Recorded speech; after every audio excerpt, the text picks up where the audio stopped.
Perfect. So welcome everyone, and thank you for joining us today. My name is Leticia Labaron. I'm a professor for arts management at the Zurich University of Applied Science in Switzerland. It is my great pleasure and honor to moderate this webinar as we discuss the state of sustainability in the cultural sector and get insights into two of the most sustainable cultural organizations in the world. A couple of things about the program today. First, Julie Grieshaven and Martin Müller from the University of Lausanne will share with us a review of a 2-year research project with the title Culture for the Planet. Julie, do you mind sharing the slides? The project Culture for the Planet has highlighted the work of two pioneer institutions, including the Sydney Opera House and the National Galleries of Scotland. So, of course, we're very excited to have Anna Janachkova and Charlotte Gardines with us today. We will hear from them how the organizations become sustainability champions. I suggest we go through all presentations first and collect any questions you might have in the Q&A chat dedicated for that. So we'll then address all questions at the end. So without further ado, Julie and Martin, the floor is yours.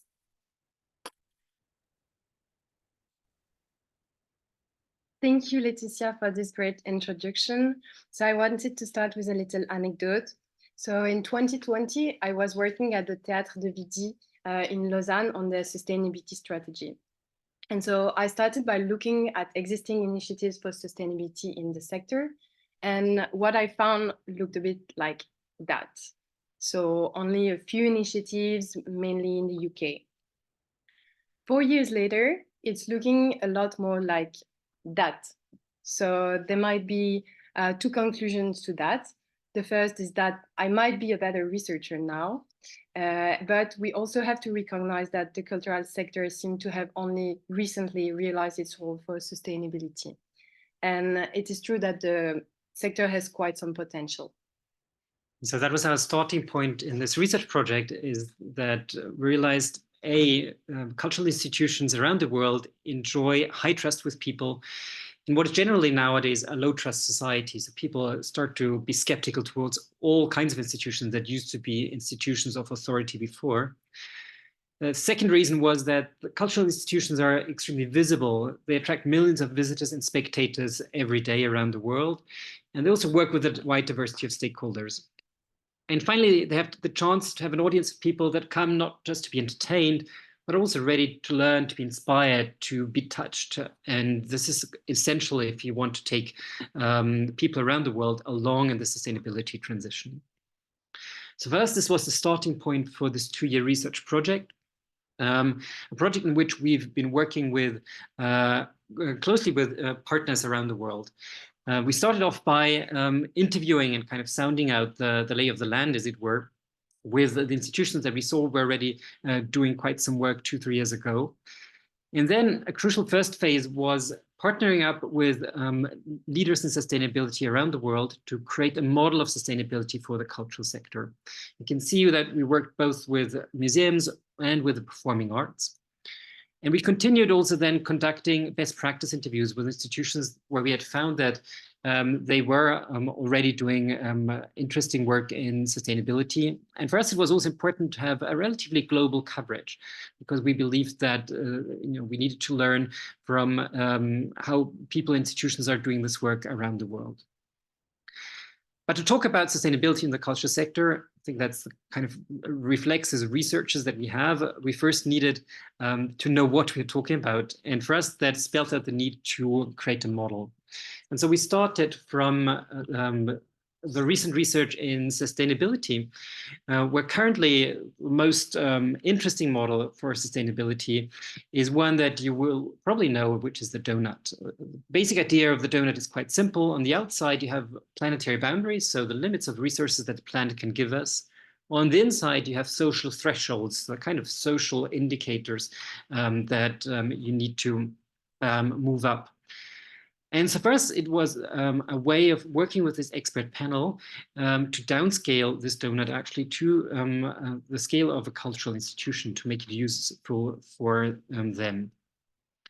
And so for us, this resulted in 3 spheres. First, a governance sphere, which for us is the foundation, where an initial commitment needs to translate into a large strategy inside an institution, which then needs to be implemented, monitored, and eventually also reported on in what is this transparency element there at the bottom. So this is the core really in what is then surrounded by the 8 social dimensions, some of which are specific to the cultural sectors, others are not necessarily very specific, but more broadly applicable. And around this are the environmental dimensions, not in the form of donut, but in the form of a star finally, which we found more twinkly and classy for the cultural sector.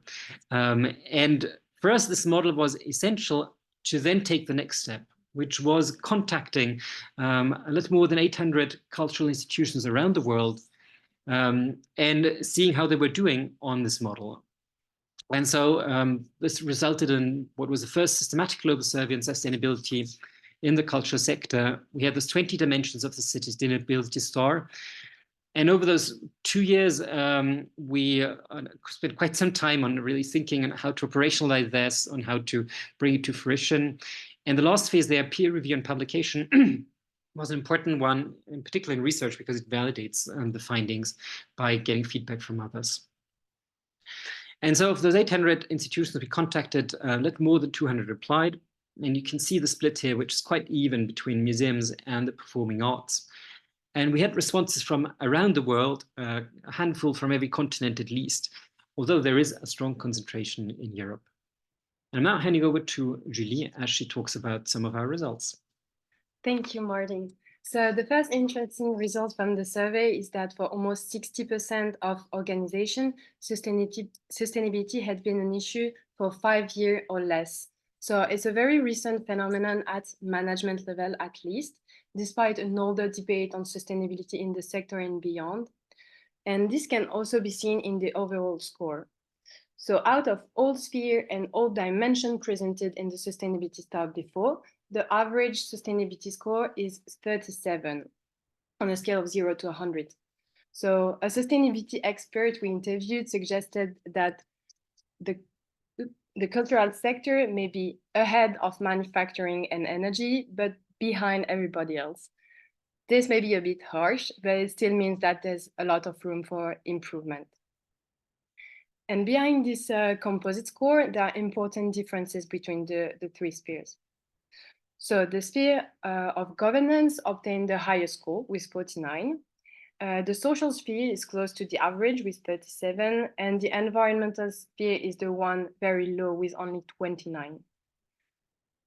These results are aligned with the fact that cultural organizations are social organizations, and for years now there have been talks and politics for cultural democratization in the sector, so issues such as access, diversity, or inclusion are already like some work in progress in the sector.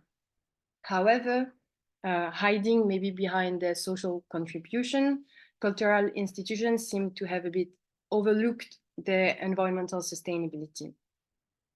In some interviews we conducted, experts suggested that cultural organizations might see themselves as good as such, so that this might kind of excuse them from not acting for the environment. And of course, some institutions are starting to act. For example, energy is increasingly becoming a major topic, especially for museums with large infrastructure and specific conservation requirements. And waste is also becoming a frequent topic as it's a very visible part of the impact of organizations. But it's still very new. So if we look closer at the governance sustainability, we can also see that making commitments and integrating them into a strategy have the highest scores. So this may show that sustainability is starting to be recognized as part of the mission of cultural organization. But then we can also see that when it comes to actually implementing this action, so for example, have a specific governance to implement the plan with designated people and a monitoring system, then the scores is really below. Finally, institutions report and communicate very little on their sustainability measures. So it might be good as it prevents them from accusation of greenwashing, but it also prevents this kind of good competition and benchmarking for sustainability in the sector, and that is a bit lagging behind. Putting all these results together, we obtain this matrix. So here what you see, 1 point is one institution, and one of the things that we can see is that there is a strong correlation between the 3 spheres of our model. So once you start working on one aspect of sustainability, for example, social, you will also have a higher score for environmental. Like you take a holistic approach to sustainability and everything goes together. What we can also see is that we have more social champions in this quadrant here than what we have environmental champions. Only 2 institutions are more advanced on environmental than social. So it really means that institutions are first turning towards social actions and then looking a bit more into environmental aspects of sustainability. In this 3rd quadrant here, we have what we call sustainability champions that perform well on all aspects. So you will see the National Galleries of Scotland and the Sydney Opera House that we will have the chance to hear after to understand all their secrets. So one common point of this institution is that they have integrated sustainability in their strategy. So the larger the point, the higher the score is for the governance. And it's really something that is important if you want to be a part of this only top 14 institutions. So we saw that governance affects the sustainability score, but we also have identified 4 other factors. The first one is that institution with a green team tends to be more sustainable.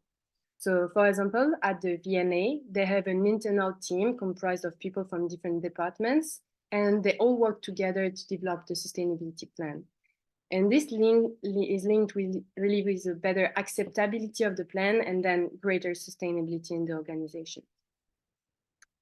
Government requirements also have a major influence on the sustainability level of an organization, but it's still fairly uncommon across the world. The size of the organization contributes also strongly to explaining the sustainability, especially for environmental and the governance spheres. So not particularly for social, but it really suggests that larger institutions are better at formulating and implementing strategies for newer areas, such as a good governance for sustainability and the environment. And finally, a location in the UK is associated with higher sustainability. So over there, they have mandatory sustainability reporting for some organizations. They have many NGOs and larger tools. So it really creates like this ecosystems for sustainability in the cultural sector, which is very beneficial for institutions there. Based on all that, we came up with 3 recommendations for the sector. So the first one is that leading organizations should work together to make a collective public commitment to a sustainability agenda and really embrace their role as a key player in the sustainability transition. The sector should also define some sector-specific tools, such as baseline indicators and actions that are linked maybe to a monitoring and why not to a labeling scheme. And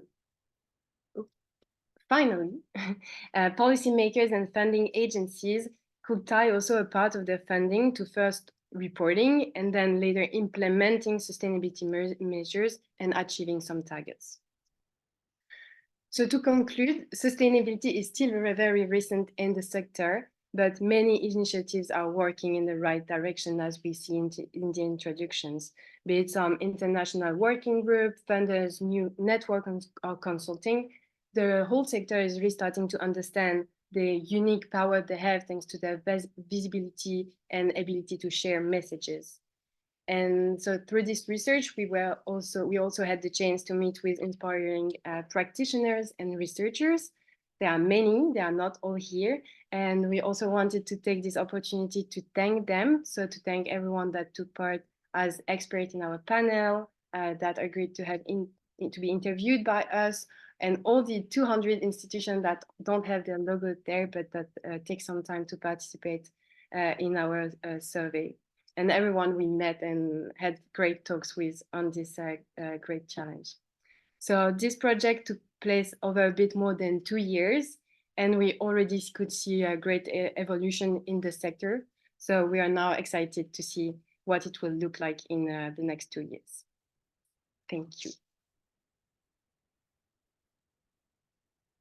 Thank you so much, Martin and Julie, for sharing with us your research findings. And thank you. I see that there's many people already, or at least some people already posting questions in the Q&A chat. Thank you very much.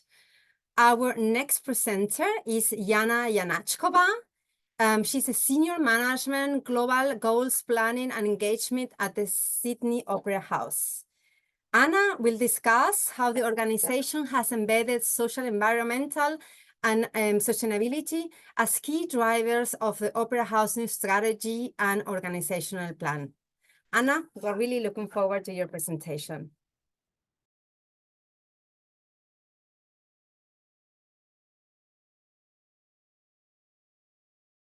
Hello, everyone. Thank you so much for having me, and congratulations, Julie and Martin, on wonderful research. It's so important for our sector. I'm delighted to be talking today about how we do things. We often in this space, both in the social and environmental sustainability side, talk about the outputs, the great projects that have happened, the great results that we have achieved. But I'm an absolute nerd who loves organizational development, processes, etc. So this topic is dear to my heart. Before I jump into what the Opera House does, just wanted to introduce you to the Sydney Opera House a little bit, because even though we are called an opera house, we do a whole range of things. So we are a UNESCO World Heritage listed site. We have a lot of performances, not just opera, but anything from First Nations, contemporary music, classical music, creative learning workshops, a lot of genres that happen, and we have 11 million people who visit us every year. We're also a very popular food and beverage destination, and one of the most popular tourism destinations in the world. And with the wonderful leadership of my former colleague, our environmental sustainability manager, Emma Bombonato, last year we became a 6-star Green Star building, certified by the Green Building Council of Australia, which is similar to the BREEAM system. So 6-star equates to world leadership in social and environmental sustainability. But we're not here to talk about all the great achievements today. We're here to unpack the challenges and the opportunities and what we've learned from our commitment over the years. So the Opera House has been around for about 50 years, and we have always had both environmental and people as a driver of our organisation. But last year, for our 50th anniversary, was when we really strongly articulated, wish I could articulate that word better, articulated that commitment and started to understand how social and environmental commitments come together and drive business outcomes. So our ambition is to be everyone's house. We are, and this is a brand new organisational strategy, we are looking to achieve this through better connecting and understanding our community, making sure that everyone feels welcome here, we're future ready, and that we lead and inspire positive change. And for the first time, we have embedded social and environmental sustainability as strategic drivers here, and key actions are embedded at an organisational level, with each business area now developing actions that drive this change. So it becomes part of the BAU and the organic way that business operates, rather than being a siloed project that subject matter experts do. But we weren't always here. For many years, for over a decade, we have had 4 separate action plans that focus on environment, on accessibility, diversity and inclusion, and reconciliation. And across those, we had, in the past 3 years, over 460 actions across the business. So as you can imagine, it was quite overwhelming.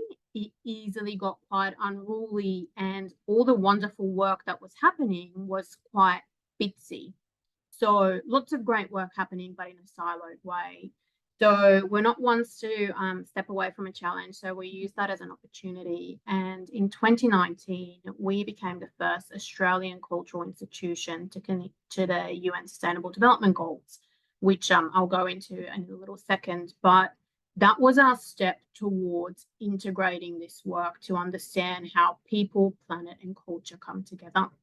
And now we really understand social and environmental as a program of works and the power that they have by that kind of rich, integrated way of working. So the new business strategy, as I mentioned a couple of minutes ago, embeds this work. And the question is, where do we go to now? What I would love to talk to you today is about some of the lessons we've shared, we've experienced in doing this work. It's beautifully messy work. Organizational structures and processes and changing culture is so complex that some of the things that we have learned are these 5 areas. And I will, because we're tight on time, I'm going to snap through them very quickly. But starting with choosing the right framework for you. So there's a lot of conversations around, is it ESG? Is it still corporate social responsibility? Is it sustainability? And if you're talking about sustainability, some people only mean environment. Some people mean both social and environment. So there's a lot of different terminologies being used. For us, we committed to the UN Global Goals because we truly believe that they provide a holistic nature, and they really, the global goals really respect the role of culture in this. There is a beautiful paper, if you haven't read it, about the role of culture in achieving this. And as Richard Curtis rightfully said, art can do things that UN papers cannot do. And it goes back to exactly what Julie was saying earlier. It's about visibility, trust, and inspiration. So we work with the global goals in giving us a framework to understand what we do, where our strengths and focuses are, and measuring those. Focusing on where you can make the biggest difference. And this one took a while for us to actually get used to, because we all want to do everything. But for us, creativity and collaboration and using our brand as power is what we are focused on. Empowering your staff. We spoke about green groups earlier. We have a whole range of groups in our organisation. And now the question is, how do we bring them together so that all the different groups are creating change together? Strategic collaborations. How do you choose who you work with so that all of your partnerships are purpose-driven? And that is something that is really important to us, that we only work with organisations who share our values. Structural and systemic change is the biggest, the hardest thing to do. For our organisation, now that we have the strategic commitment that is business-wide, we are now focused on doing a bit of a restructure to develop a holistic social and environmental impact department, rather than it sitting in different technical areas, so that we can get really pointy with our implementation, which no doubt will create new challenges as well. But how do we keep changing so that this becomes business as usual? And what's next? For us, so I have the absolute pleasure of having a scholarship to travel around Europe to study how our colleagues embed social and environmental sustainability in your organisation, so that we can understand effective governance, how you demonstrate impact, and how we engage our staff and communities. So I'm going to be in these cities over the next few months. That's my LinkedIn. Please get in touch so that we can chat more and learn from each other and keep collaborating. Thank you so much. Thank you so much, Anna, for your insights. And of course, it will be lovely to meet you in Europe soon. The last presentation for today takes us from Australia to Scotland and shift the focus from the performing arts to the museum sector.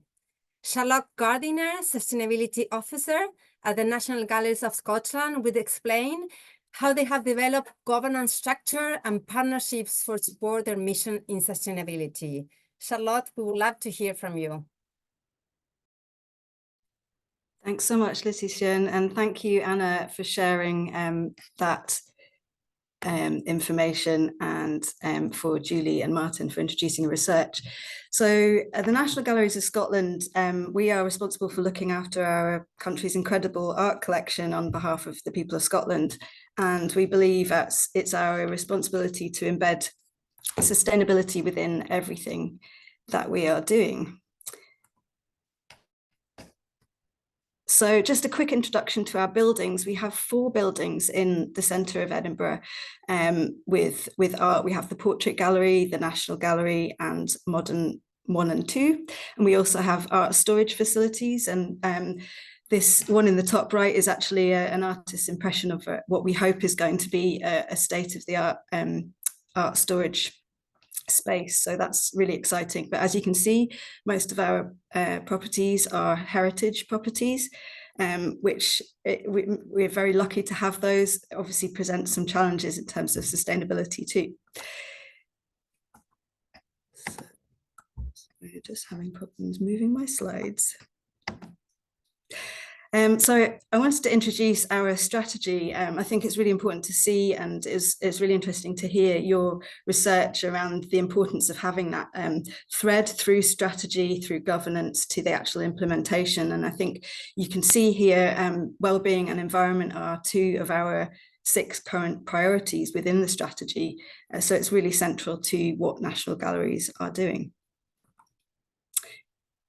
So in terms of governance, how that's actually delivered, we have an environmental response plan, which is developed with senior leadership representation, with a steering group. And then we also have an engagement group with representatives from across the organisation. So in a sense, that green team that you were mentioning earlier. So the engagement group has people from all different departments across the organisation and supports the development and delivery of that plan.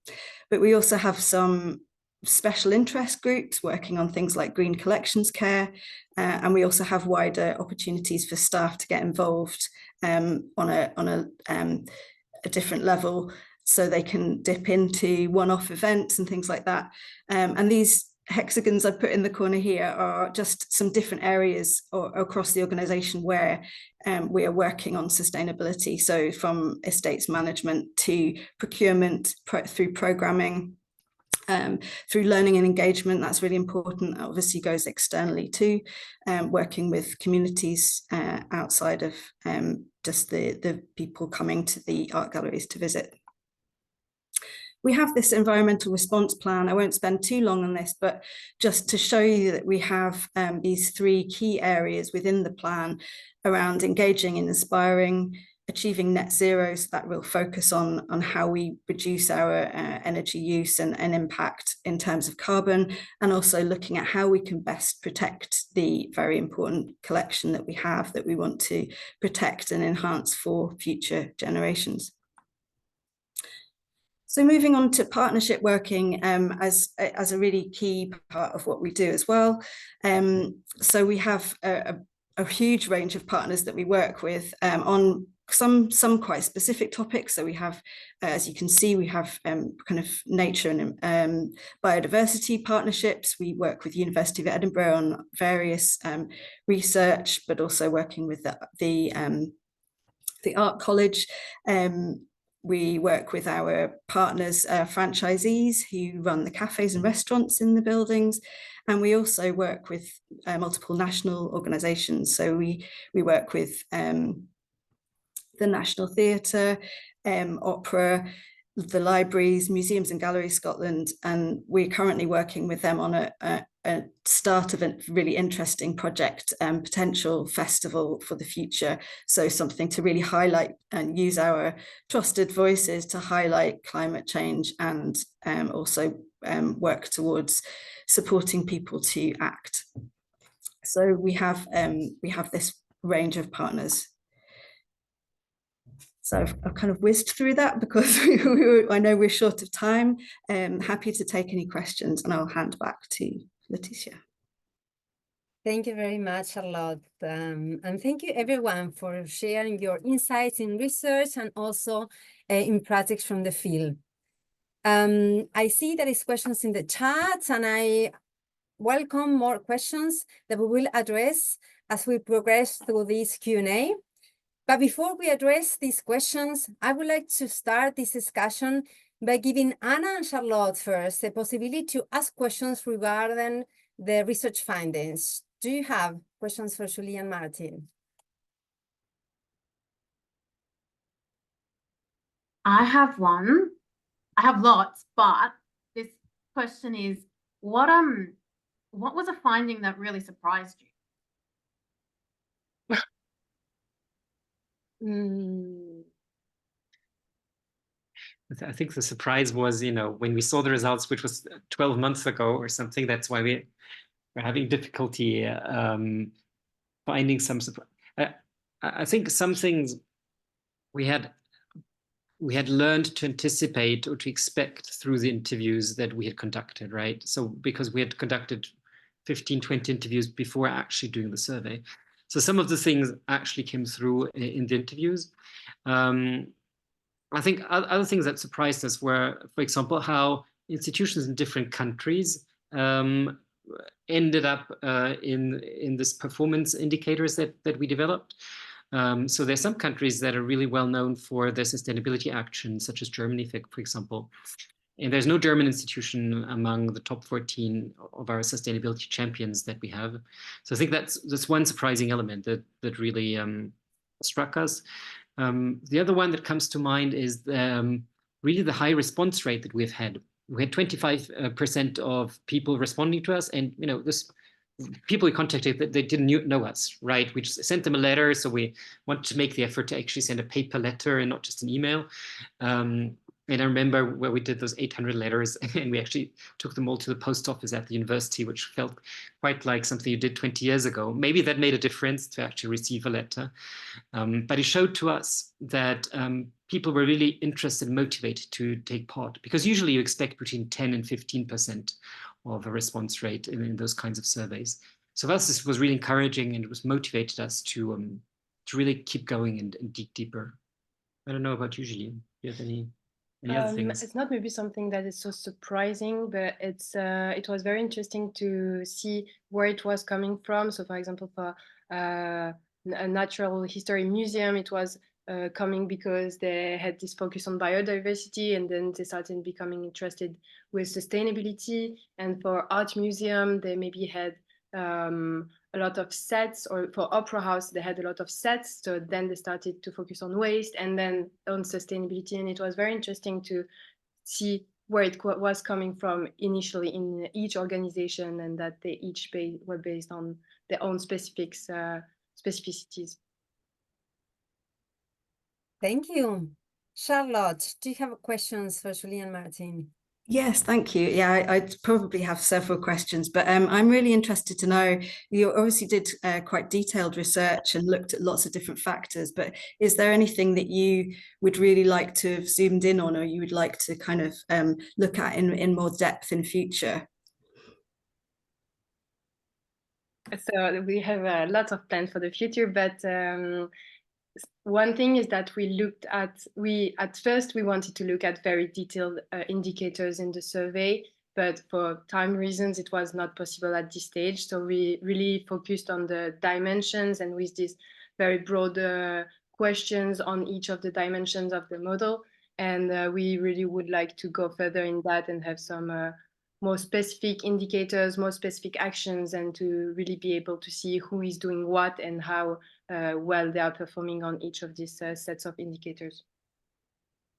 So thus, although it was a long project, 2 years, in a way it's just a pilot project, and the next one is already lined up and starting in September.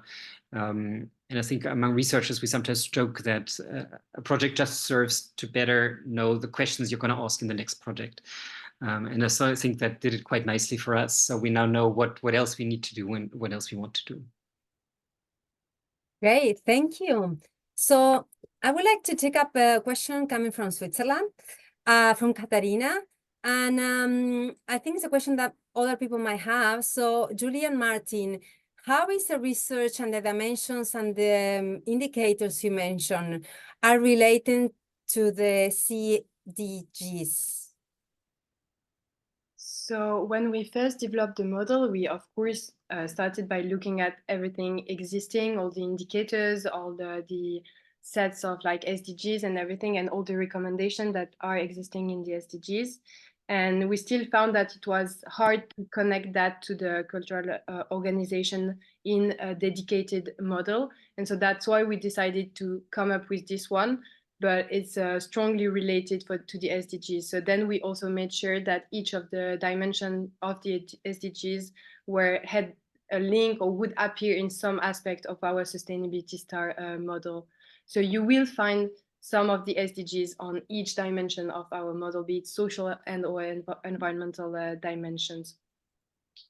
So it is related, but not visible as such in the model, and it was an important starting point for us, of course. Great. And I think one of your interesting conclusions in the end is a relation to sustainability, evolution, and governmental regulations. So there is interesting question as well in the chat that concerns the tracking of changes and evolutions in the sustainability strategies of the institutions you analyze, and how you deal in the research with the evolutionary data in the research as, for example, there are changes that may be concrete or maybe, how do you say, tied to evolutions in the policies, so political guidance or sustainability policies from cultural policymakers? That's a very good question. Of course, our benchmark is kind of a snapshot of one point in time. So one thing we'd like to do is ideally repeat it a couple of years down the line and see how the sector has moved along since then. And one thing we've realized working with some people more closely, for example, in Italy, over the 2 years of our project, there have been changes where government-funded institutions now need to report more on how they align with sustainable development goals. So one can see that. But otherwise, that's something we're going to do in this new project that we start in September, which is a 4-year project together with Laetitia. And one of the things we're going to do is work much more closely on the ground with a couple of cultural institutions in different national contexts as well. And over 4 years and working much more closely can, of course, see this evolution much better. But at some point, there's also a trade-off, when you do a global project, you need to stay somewhat at the surface, right? And I think we are happy to have very knowledgeable partners in different countries who know much better what's going on in each country. And unfortunately, there is, sustainability policies that really make a difference are mostly national these days. So you need to have 200 nations doing well in their sustainability policies, and if you're in Switzerland, you need 26 cantons actually to come on board as well and do that on the national scale. So I think that's also a shortcoming that comes with the way the project is designed. Thank you. I would like to address to you a last question, and I think it serves a very good transition to the field. So Julio's asking us particular about museums, but I guess you can give an answer to both performing arts and museums because it's what you analyze in your research.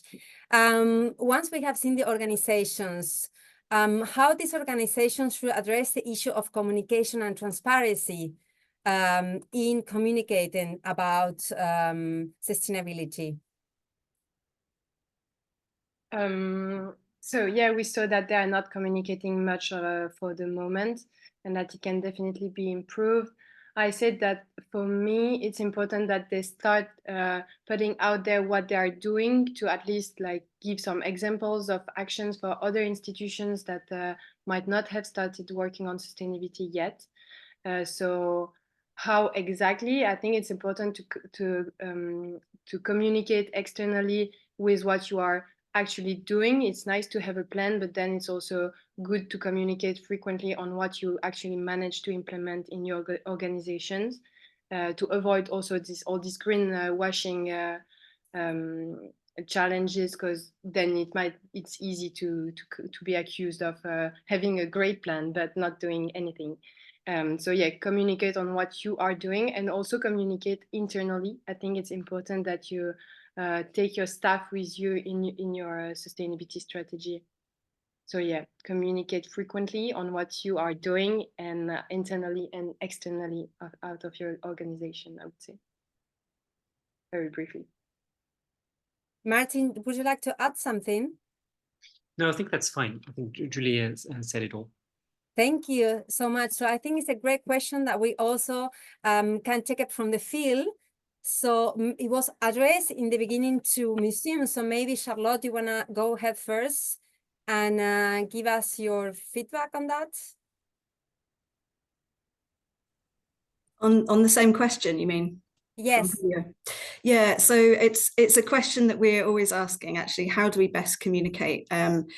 And I think we do try and do it in a lot of different ways. So we try and weave the kind of environmental messaging through programming in our kind of communications around learning and engagement. We try and incorporate it in our social media presence and the way that we're communicating with audience that way, bringing in things like, for example, recently we had a piece on how to walk to the galleries and what a lovely walk it was, and encouraging people to travel sustainably. So we're just trying to look at different ways to communicate all the different ways that we are looking at sustainability, but it's an ongoing challenge, and it's one that we need to be creative with and share ideas. And I think we're definitely open to ideas about how we can best do that, and what speaks to the audience, what people want to understand, because we know that people are interested. We also, I suppose, we do have the Green Tourism Award and things like that, they're kind of stamps of that we are working towards these targets, and that we are achieving these things. Thank you, Charlotte. Anna, what about? Yeah, absolutely. So I 100% agree with Charlotte. We're doing very similar work as well. So to build on that, my question will be really being clear on why you're communicating and to who. So when you're talking to audiences, why do you I'm talking, sorry, when I say audiences, I mean like people who want to come to the performing arts.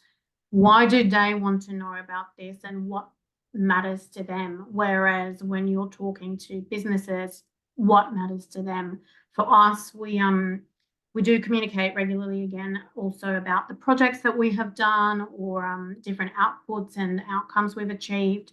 But my question, and something that we're looking into now, is considering this is such a complex and growing area, and considering legislation and policies, etc., are becoming much more complex, and the issues around greenwashing and the issues around greenhushing, if you're really worried and stop talking about this because you don't want to greenwash, how do you translate what is often very detailed reporting, very technical reporting, into something that is useful for the general public, or for general Joe Blow like myself?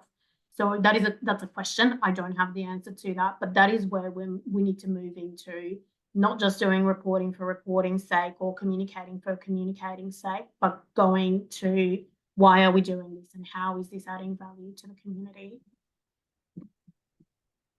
Thank you, Anna. There is a question that I would like to take up that is addressed to you. And it's asking for maybe a concrete example of how your efforts towards sustainability managed to create impact on the community. And I guess maybe it's asking about, the difficult question on how this is measured, not only communicated, but maybe evaluated. Absolutely, great question. We have lots of projects, but the one that is really easy to do in a snapshot, being mindful of time, is the Sydney Opera House is surrounded by water. So it's really important for us to be really good neighbours to the harbour. And maybe about 5 years ago, we worked with a local university, University of Technology Sydney, funded by the government, to install these artificial artificial reefs. So my colleague Emma describes them. If you're a Star Wars fan, they're the size of R2-D2. So those artificial reefs were acknowledging the fact that man-made harbour areas are not good environments for fish and sea life. So they create the kind of environment that are needed. And we have, over the past few years, seen 9 new species back in the area, including the endangered white seahorse. There's been another new project that we're not a part of, but a broader project that the government is now doing with other organisations around the harbour, which is creating these kinds of reefs everywhere and trying different models around that. So, you know, I'd like to think that what we were doing inspired everyone as a little pilot and grew that kind of momentum. So I think that role of cultural and creative organisations really is to model what is possible so we can inspire others to try new things. So if we're being creative, which is in our nature, that then creates that kind of ripple effect that others can do in their own backyards and neighbourhoods. I'll send you a little link while someone else is talking to that project because it's gorgeous. Yeah, thank you. And the last question that I understand is addressed to you, because, you know, it's about asking also more concrete projects. Is your position regarding circular cultural production? Great question. Yes, so much. Yes, I think, look, our considering performing arts and touring is such a difficult area, and it does create so much waste. That is a complex conversation that requires a lot of organisations to come together, and I think this is where funding bodies and government can really play a role. For example, in Australia, when someone tours, I'm just using touring as an example, when someone tours, they go through different states, different cities. So how can we work with funding bodies to create answers to circular solutions to these kinds of touring and staging, so that we are not working on that in silos? That is my snapshot answer to that question, but happy to go in deeper if needed. Thank you so much, Anna. Charlotte, so there is a question from Laura in the chat. And she had the impression that the examples that you were showing us, they were mainly focusing on ecological sustainability. So the question is, like, what are there another dimensions, or there is some kind of prioritization? And if so, if there is a reason or a balance between social and environmental dimensions? Yeah, thanks, Letitia, and thanks, Laura, for the question. Yeah, so obviously it's in contrast to Anna's social and environmental sustainability. So we do have a social piece. It's just separate from our environmental response plan. They do speak to each other, and as I showed with the slide on the well-being and environment are kind of central to this strategy. In terms of ecological sustainability, we look at the carbon measurements as well, and that carbon piece is a huge focus. Circularity is a big one as well, and looking at how we can be more sustainable with exhibitions and reusing and recycling. So there's a lot of different threads within the plan, and I wouldn't say actually it is biodiversity is a kind of a priority within that. There are lots of different priorities.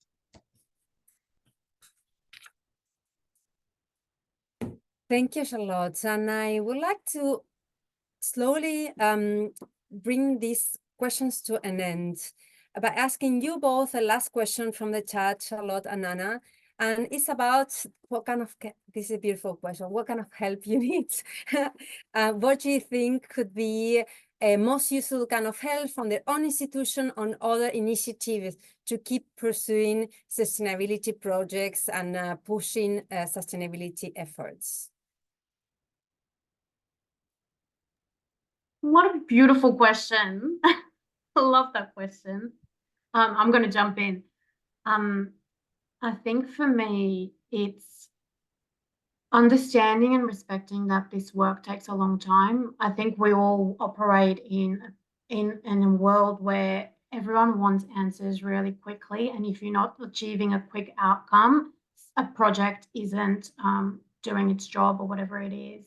Understanding the complexity, and in the social and environmental space, it's such complex things that we're living with. So the quick return on investment kind of model of committing funding and resources to project based on very quick results isn't what we need in this space. It's the long-term thinking. So giving the space and support to do that.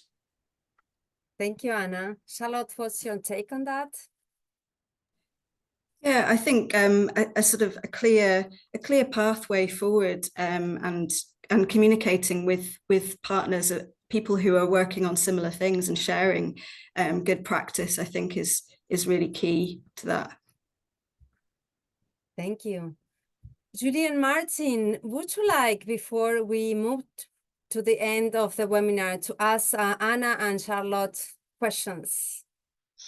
Yes, please. So we thought of one question that we also asked during some of our interviews. So we were very interested in knowing, why did you started this, and where in your organization, like what were the drivers behind starting working on sustainability in your organization?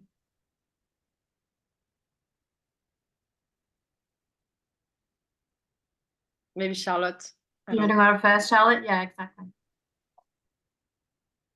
So I've actually only been at National Gallery since the start of this year. So I wasn't part of the why question, but I know that it's been really integrated for really quite a long time in what National Galleries do. And there's been, carbon recordings, carbon measurements since 2009, I believe. So it's really something that's really quite integrated into what the galleries are doing.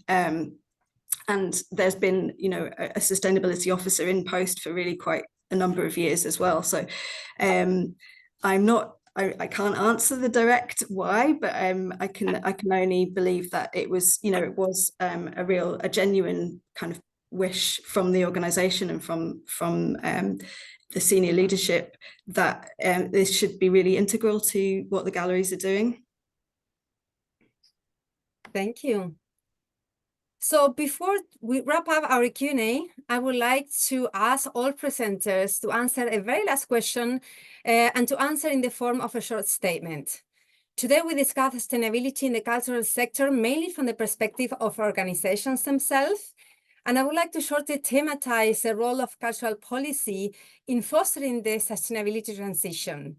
So I would like to ask each of you, what's the one thing you wish policymakers and funded agencies would do to further support the sustainability efforts of cultural organizations?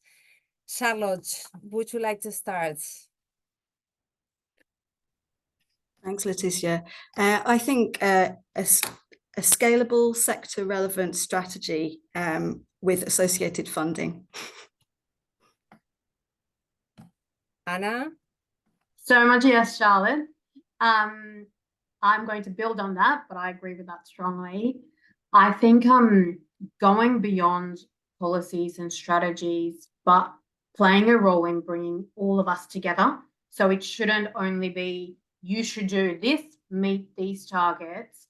I would love to see how funding bodies and policymakers say, okay, work with us on these complex issues together and bring us together.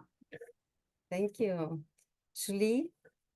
Yeah, I will also build on that. So I will say to stop working in silos. So now it's mostly focusing on either museum, either performing arts, but maybe work as a sector as a whole, and also not divide sustainability and culture, but make culture for sustainability or sustainability for culture, and stop dividing everything in silos. Martin? And I think that's a great way of also looking beyond national boundaries, and that's what we're trying to do. It's always difficult because you're in your languages, in your funding realities, in your priorities. But I think it's a global challenge which needs a global response, and only if the cultural sector comes together globally can it actually speak with a voice that's also being noticed and that has a weight that goes beyond the national boundaries. And I think one message to the policymakers is to say, look, the sector is ready. It's ready to go. It has its own ideas. Listen to them, and then together there'll be something that will be greater than the sum of its parts.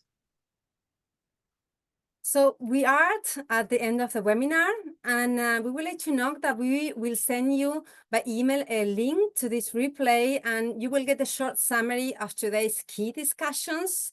But before we say goodbye, we have a last point, and as Martin said, we're very happy that we secure funding for 4 more years of Research for Action project. And I'm very happy to tell you that we will address some of your wishes in this new project, and we will work at the global scale to tackle these challenges.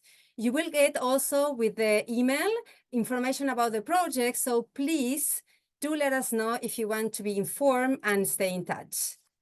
So thank you again for joining us, and goodbye. Thank you, everybody, for the Thank great you. discussion. Thank you.